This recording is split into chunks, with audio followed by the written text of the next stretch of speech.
What's going on, football fans? It's me, J.R. Clark, back again with another Pound for Pound ATL Live. As you can see, I'm joined by not Toby D. Toby is out of pocket this weekend, recording this on a Sunday. But instead, I am joined by my guest today is Chris Lombardi from the, I'll let him explain it more, but from the All 22 fantasy game. Chris, how are you doing, sir? I'm doing great. How are you? Not too bad, not too bad. And I appreciate you taking time out to come on the show tonight and join me and just talking some football. Um, your post on Twitter, caught my eye initially when you were talking about when you all were talking about launching your all 22. The name obviously caught my eye, which I think is great, absolutely great marketing for people like myself because that all 22 oh boy, that's a bad word, and we're gonna it grabs the attention because of people like myself who watch a lot of film trying to either break down players or schemes or whatnot, and talking about the all 22 players on the field. But for you, what is the all 22? Yeah, and you're exactly right. All 22, people know it as the film that shows all 22 players on the field. We are all 22 fantasy football because we use all 22 players in fantasy football. We are the first and only fantasy football game that uses PFF data Okay. as the foundation for our grading, and that allows us to use all the positions, including offensive linemen and even punters and kickers. Awesome, and that's something that now I know the vast majority of our crowd, as we have tried before to do like fantasy shows, isn't necessarily like fantasy based, but the reason may be because like myself, it didn't feel very like realistic to what you were watching on the TV. You have like three or four running backs and a whole defense instead of particular players. So when I saw that format pop up, man, I thought that was super interesting. And for myself, who has tried, fantasy a handful of times and never really did like catch on, it seemed very intriguing to me. How did y'all come to where you are now, in a sense? If you want to give me like a 30,000 foot like brief view on that. Sure. So we kind of had the same thought. Like we were right out of college. It was about 7 years ago, I think. We were out of college. We were meeting for a barbecue with all of our friends to figure out how we can make a fantasy football, like with what was out there. So traditional fantasy football. How could we fix the rules to make it a little bit more competitive and more Right. realistic? And when we met to do that, we just found that there was no good way to do it because the quarterbacks were not that valuable. Mm-hmm. Running backs were extremely valuable. Receivers were extremely valuable. There are no offensive linemen. And like you said, defenses were a group. And if you wanted to do individual defensive players, it's a horrible representation because all that matters is tackles, right? Like Right. how many tackles is your linebacker getting? And if he gets a lot, even if it's 10 yards down the field and he's getting dragged on the way, doesn't matter. That's valuable. Yeah, and that's like those formulas and formats were, like I said, never very appealing. I even tried like the DraftKings kind of stuff, thinking that being able to like pick a new team each week, so to speak, would spark an interest. But again, it never really did. So when for the folks out there who are interested, when is your game officially going to launch? Our game is going to launch either later this month or right after the draft Okay. at this first week of May. And yeah, for those that don't know, PFF grades every player on every play in a 0 to 100 scoring system. Hmm. So we took that grading system and we put a weight against it to make positional weights um, to take that scoring to the next level. And that's kind of like the foundation of our scoring system, Okay. so that we can capture like the true production of NFL players. Now, okay, look, I got to ask for all my people out there. Um, we have a semi like love hate relationship with PFF. And I think, As most people do. right, as most people do. Like this was the first year that actually me and my co-host like bought into the PFF Elite, just to try to further our own like access to information, as the season goes and things of that nature. But Do you know how they grade? And the only reason why I say that is because here with the Atlanta Falcons, we have two offensive linemen that are turnstiles, for a lack of better terms. And there have been more than one time that PFF has had a positive grade on them, and we're like, are y'all watching the same game we are? Because not 100% sure what's going on here. So I didn't know if you had any kind of inside the game type stuff that maybe you could share with us on that one. Sure. Yeah, I've heard that from a lot of fan bases actually, Oh, I'm and sure. we ran a test season last year. So we did it actually 2 years ago. We did it in Excel, Mhm. and then last year was the first year that the site was up and running, and we just had beta users, and we Right. got a lot of those kind of questions. And it actually, anytime somebody asked a specific question, we were able to go to PFF and get an answer that we thought like really just was spot on. So, for example, we were watching a Chiefs game where I think at the time it was Eric Fisher Mhm. was playing tackle. Um, I could be completely wrong on who that was, but there was somebody playing Yeah. tackle that let up a sack. Right, guy got right by him, uh, went right to the quarterback, sacked Patrick Mahomes. And after the game, we looked, and that tackle had like a very positive score, and that happened a few times throughout the game. Right. So we're like, what happened? Like, why did he get a positive score? And what we found out was Patrick Mahomes was taking 5-step drops when he was supposed to be taking 3-step drops. The system, those plays were supposed to be three step drops. He was taking 5-step drops, So and they're what that adding some of the weight means. onto the quarterback as to laying it solely on the tackle. Correct. So the tackle was blocking for a 3-step drop, meaning that he'll let the edge rusher go a little deeper, right? Right. He'll let him go that deep. But when he does that and Patrick Mahomes is five steps deep, it results in a sack, but it shouldn't have. Okay. Well, that's an interesting. Now, I would be curious to know like how they determined it was supposed to be a 3-step versus a 5-step.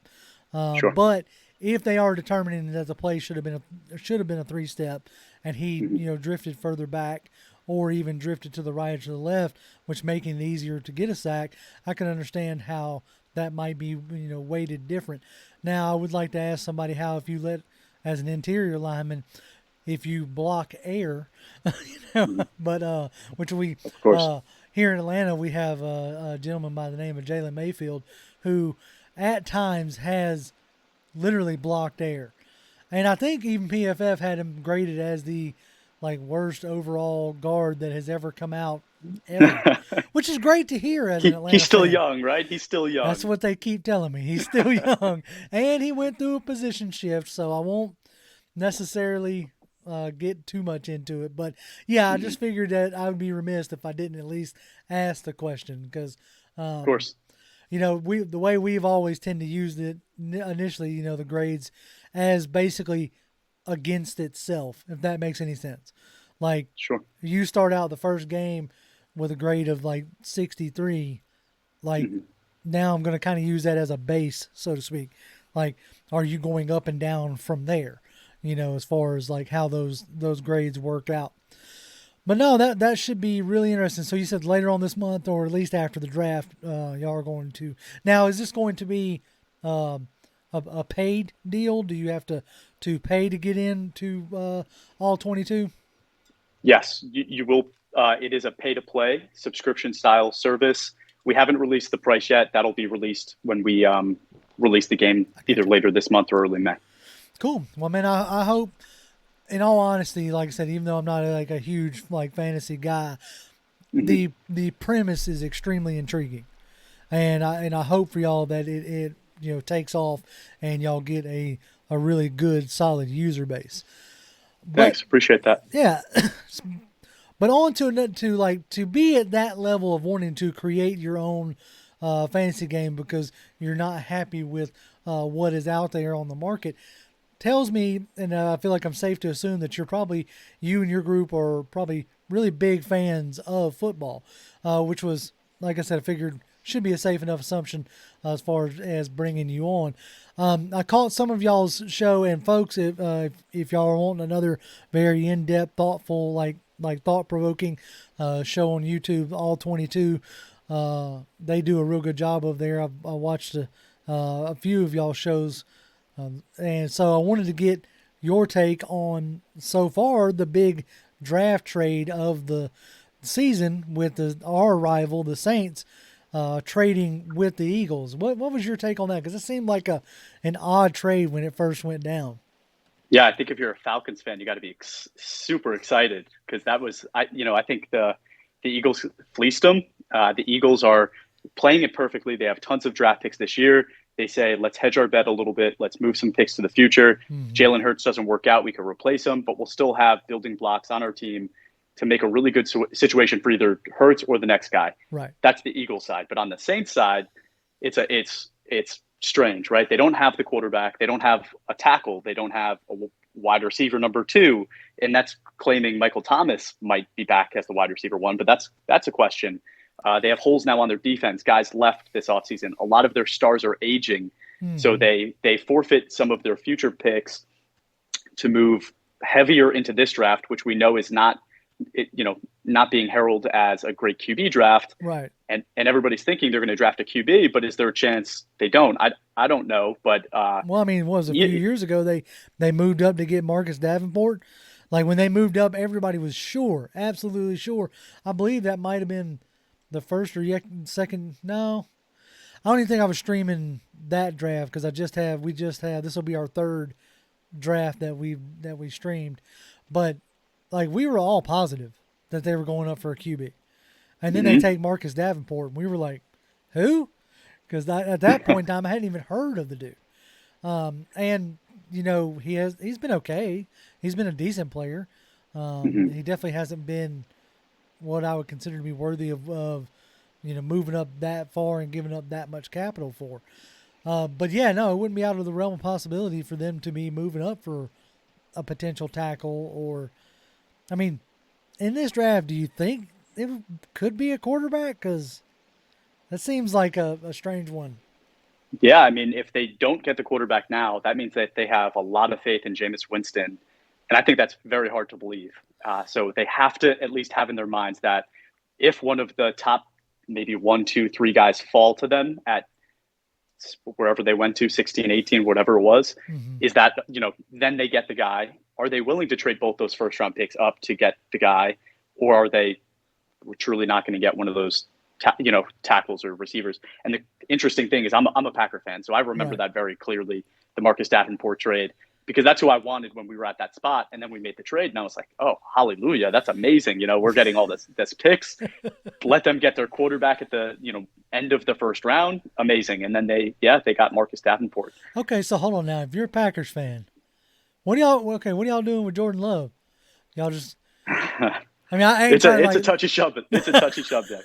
Hey, look, if we end up with Ritter or Howell, it'll be a touchy subject for us down here in Atlanta. But I was just curious because, for us, we obviously traded away our, franchise quarterback this year for a 3rd-round pick. Yay. But, definitely not getting into that. But some people started floating the idea of trading that third to Green Bay for Jordan Love. Are you hearing any kind of rumors whatsoever of them wanting to move him now with redoing Rodgers the way they did? Yeah, there are a lot of rumors that we're going to try to move him. I don't think it makes sense to do that, just because I think that having a young backup quarterback to support your aging quarterback is always a good idea. So Aaron Rodgers didn't start for the first 4 years of his career. And, as you kind of had mentioned, I think about this stuff very deeply. We have a all 22 dynasty football game. So I think that way. And I think, I don't think it's the worst thing in the world for my quarterback to sit and learn behind a Hall of Fame quarterback. So if we can't get a 2nd-round pick for Jordan Love, I'd rather keep him, let him sit for a couple more years and see what happens. I think that's more valuable. Yeah, no doubt. I mean, they're obviously, as far as money wise, they're willing to eat it because when you sign Rodgers to that kind of a deal, you're doing it with the knowledge that Jordan Love is taking the cap space that he's taking.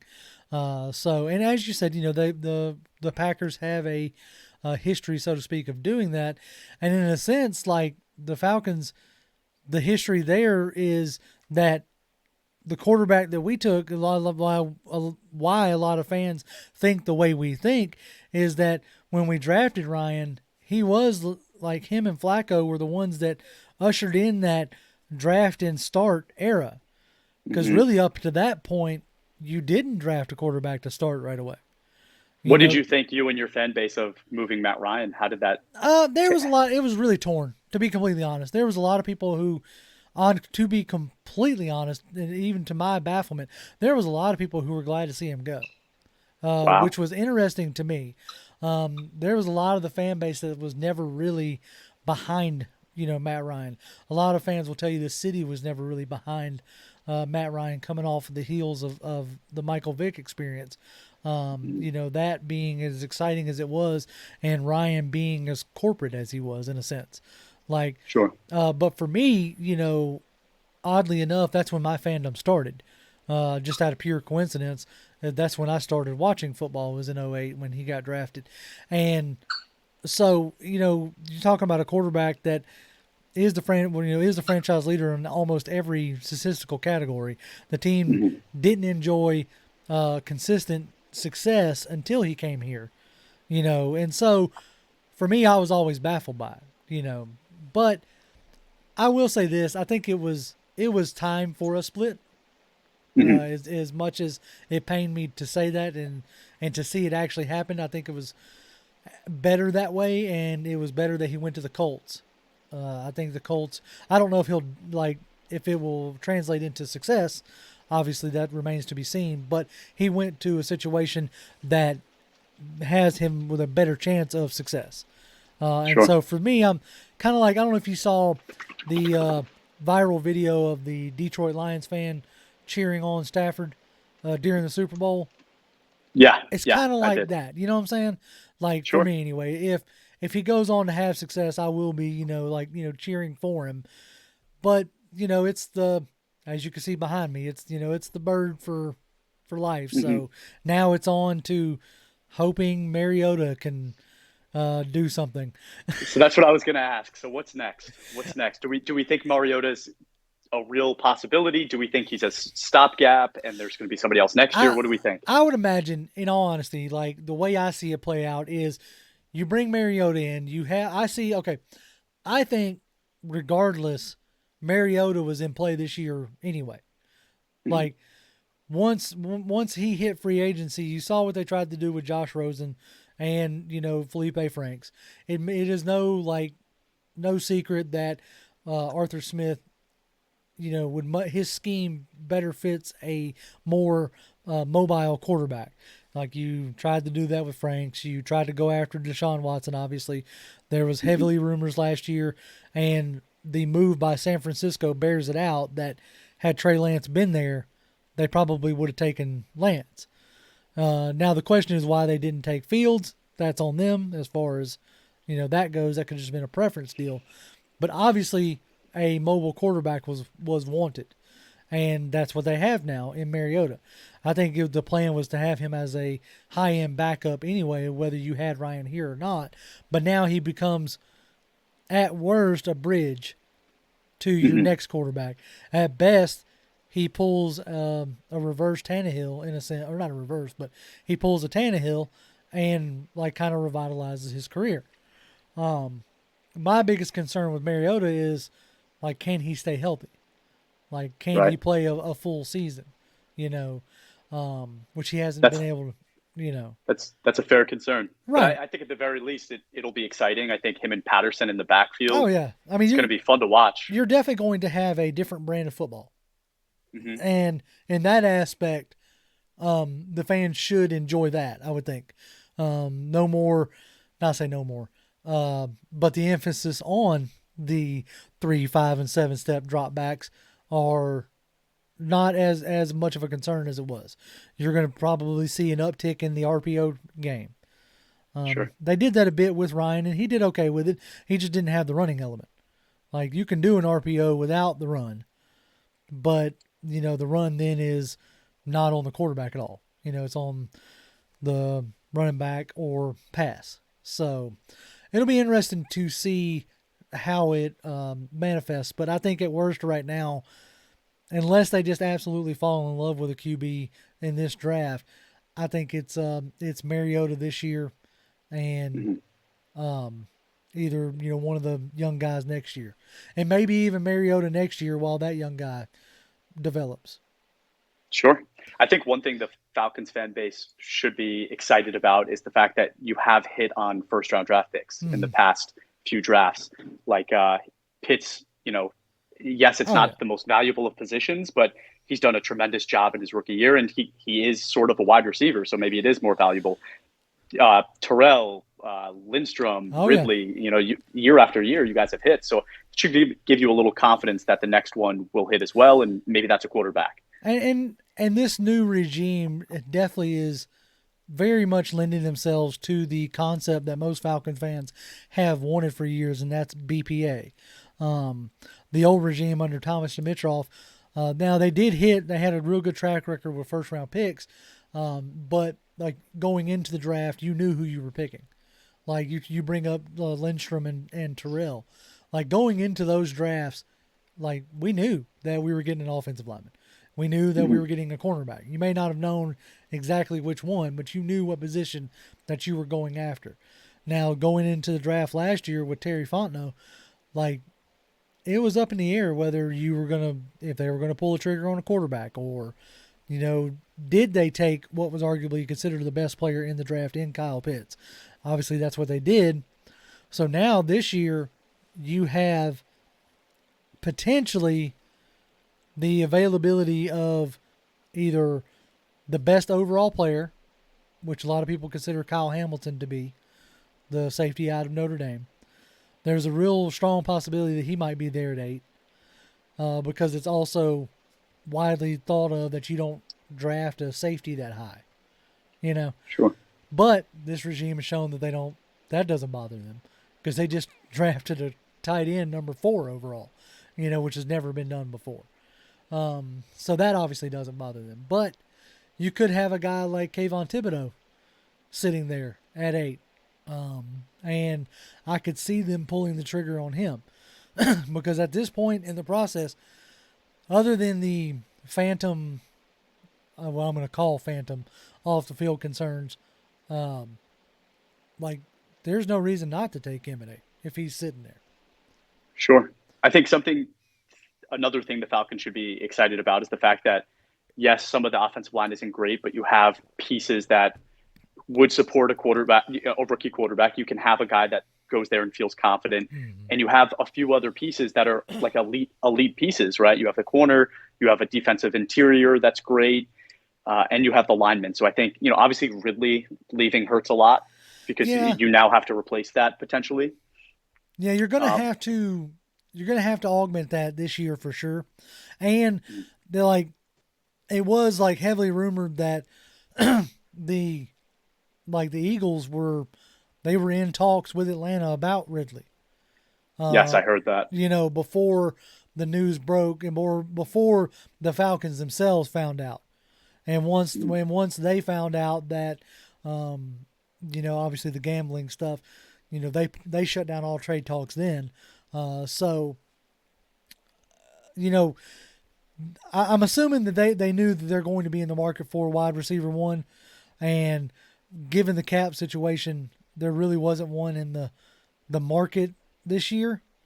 I Hmm. mean, when a guy like Russell Gage got $30 million from the Bucks, and we've watched Russell Gage here in Atlanta, and he's a nice player, but when he got drafted out of LSU, we were like, okay, here's our next gunner on special teams.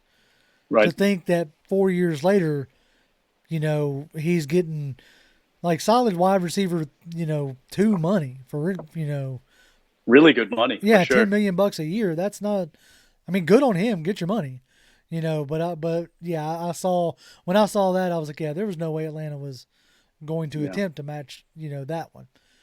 I liked Um, your signing of Auden Tate. I don't know what you think of that, but I oh, think now he's that not one a high got, end guy. no, that Yeah. one actually got the fan base kind of jazzed.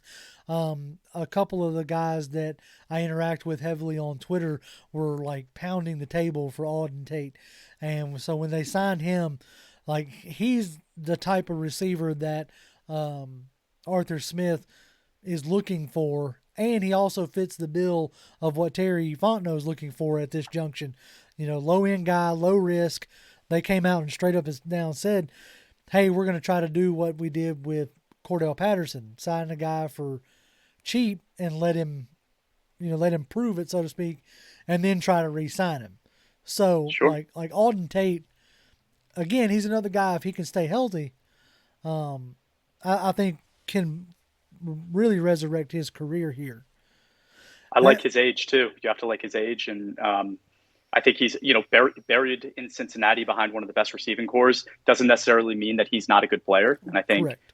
you guys took full advantage of that. Oh yeah, in a sense, the organization has a history of that with Michael Turner back in the day, being Yeah. buried out there in the Chargers. So now we were wanting y'all's guy, your guy Lazard. We were wanting Mm. him big down here in Atlanta for not just receiving skills, but blocking skills as well. So that was a guy that we had our eye on, but obviously it didn't. He went back to Green Bay, and rightfully so. I like 'Cause that you said that because that's something all 22 brings to the table. Like in traditional fantasy, it's catches and touchdowns, right. but in all 22, your receiver's blocking ability goes into his grading as well. Okay. So that's something to think about when you're playing.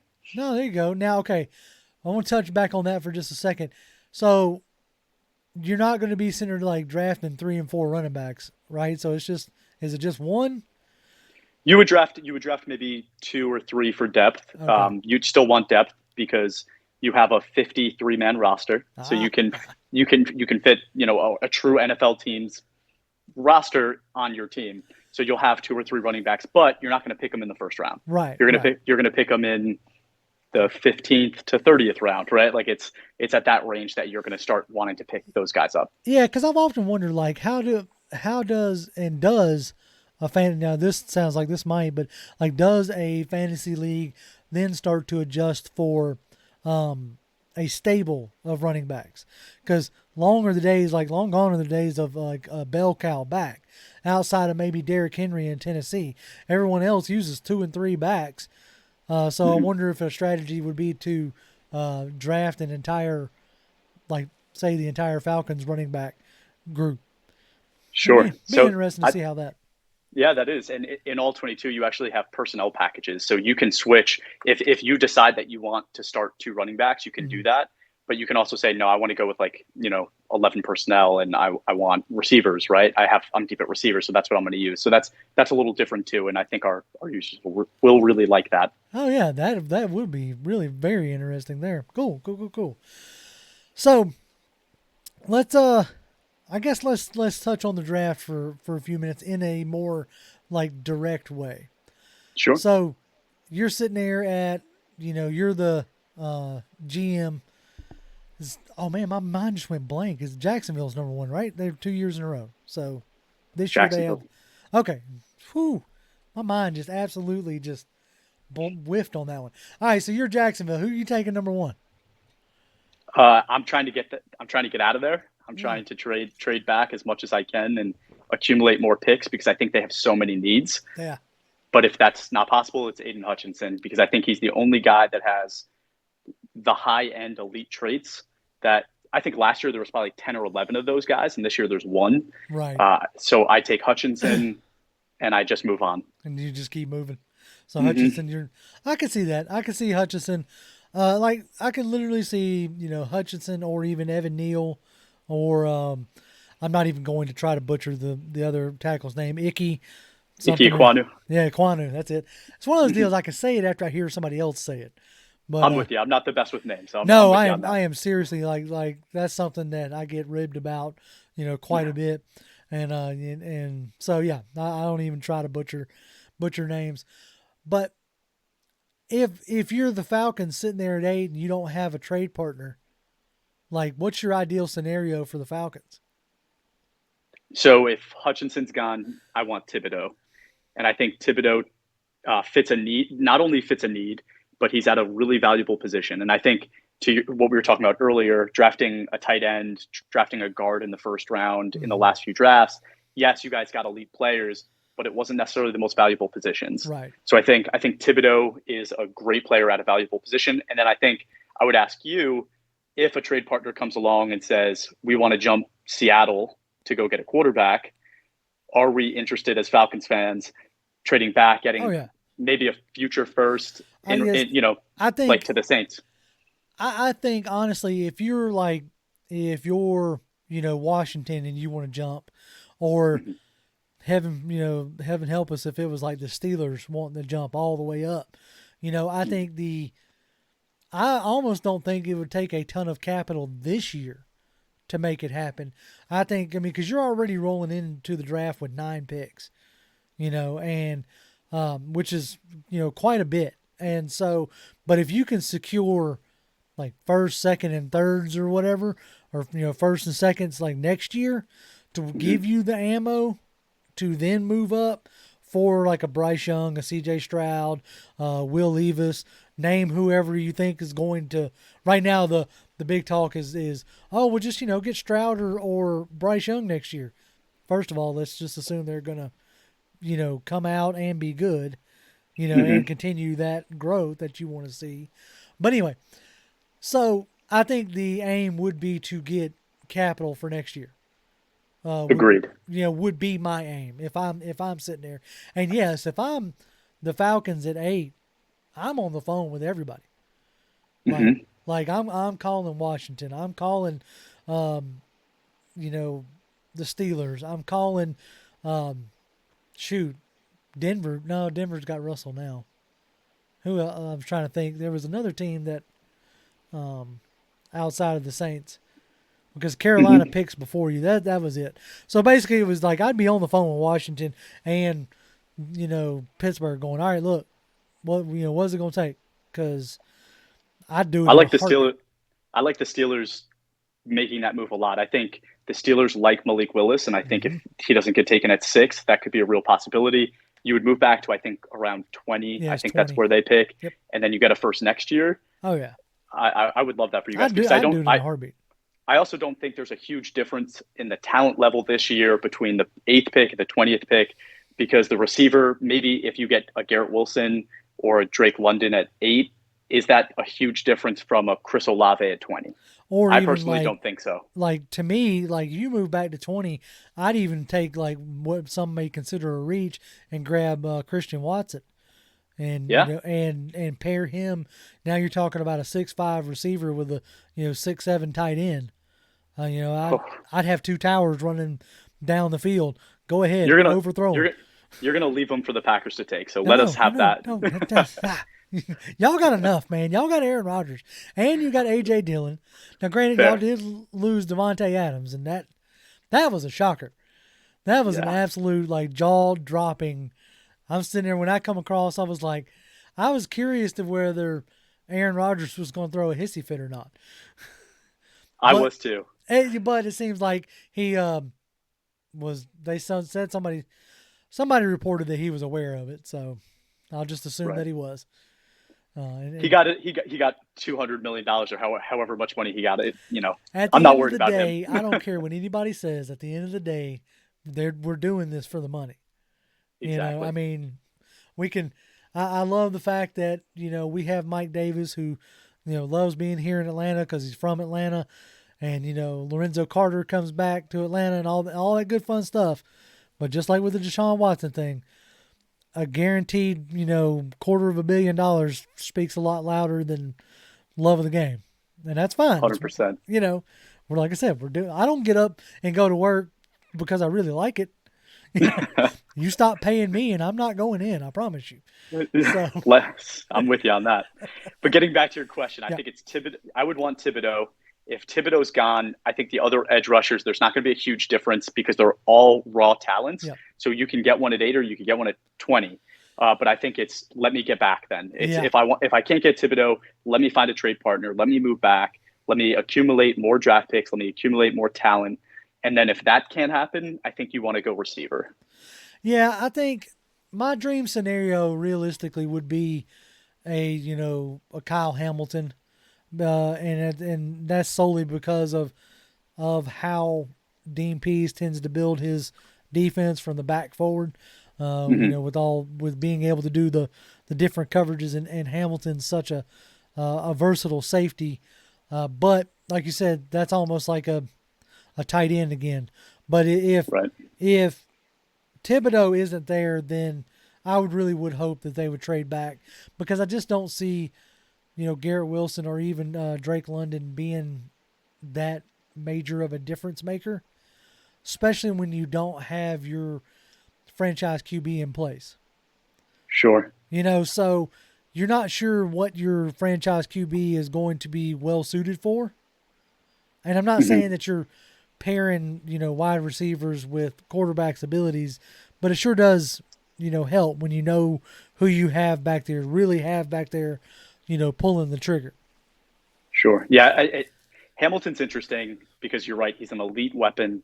He's an elite talent, but he is at a less valuable position. And I think if I'm a Falcons fan, you have a lot of those really, really elite players at not necessarily the most valuable positions, and it Right. hasn't translated to wins. And Exactly. that's why I would say, let's stay away from Hamilton. Yeah, let's stay away from Hamilton. Let's try to get a Thibodeau. But if we move back and Hamilton's still there, 100%, So be I it. would jump on that talent in a minute. Yeah, I definitely don't see Hamilton being there around in the 20s, but that's, if he's there, awesome. But yeah, no, somewhere like the two spots that I see at this junction is either, Washington, because to me, you make a move for a QB, which again intrigues me about what the Saints have done. But you make a move for a QB. When me and my partner were down at the Mobile at the Senior Bowl, we saw Mike Tomlin taking a real big interest in Malik Willis. So it'll be interesting to see if they decide to make that move.